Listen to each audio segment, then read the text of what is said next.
মা এইবাৰ মোক পূজা চাব নিবানে? নাই দেখা নোৱাৰো, এইবাৰ আমাৰ পইচা নাই হাতত। আৰু এনেতে মাকে চিন্তা কৰি বহি থাকে আৰু সেইমতে দেউতাকে শুনিছে নহয়, পূজা আহি পালেহি, ল'ৰাটো পূজালে এইবাৰ নিবনে?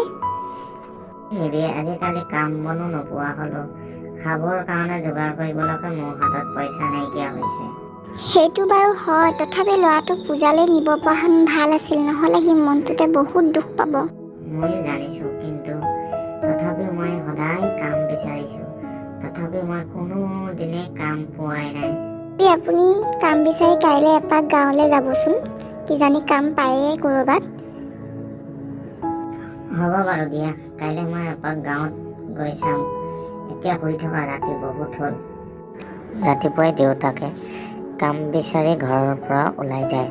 গোটেই দিনটো দেউতাকে কাম বিচাৰি বিচাৰি কোনো কাম ক'তোৱে নাপালে।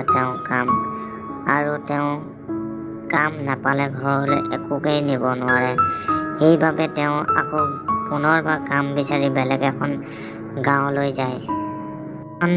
বেলেগ এখন গাঁৱত গৈও কাম বিচাৰিলে, তথাপিও দেউতাকে সেই গাঁওখনতো ক'তো তেওঁ কাম কৰিব নাপালে। অৱশেষত তেওঁ ভাগৰি পৰিল আৰু তেওঁ এজোপা গছ দেখি সেই গছজোপাৰ তলতে অলপ জিৰণি ল'ম বুলি ভাবি দেউতাকে গছৰ তলত বহি ভাবিবলৈ ধৰিলে, আজি যদি মই কোনো কাম নাপালোঁ ঘৰত, মই কিদৰে মুখ দেখাম? ঘৰত খাবলৈ মোৰ এমুঠি চাউল নাই, কিদৰে খুৱাম? আৰু ল'ৰাটো পূজা নিয়া কথা আছিল, কেনেদৰে তাক মই পূজালৈ নিওঁতে গধূলি হ'ল। বাপেকে সেইবোৰ ভাবি ভাবিয়েই কেতিয়া ক'ত কিমান সময় হ'ল গমকে নাপালে, আৰু ঘৰ আহি পোৱাত সন্ধিয়া হৈ গ'ল।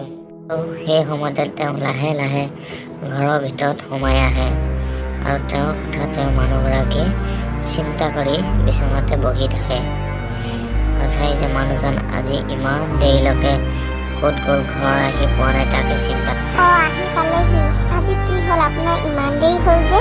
নক'বা আৰু, মই দুখনকৈ গাঁৱত কাম বিচাৰিলোঁ, কোনো এঘৰ মানুহত মই কামেই নাপালোঁ।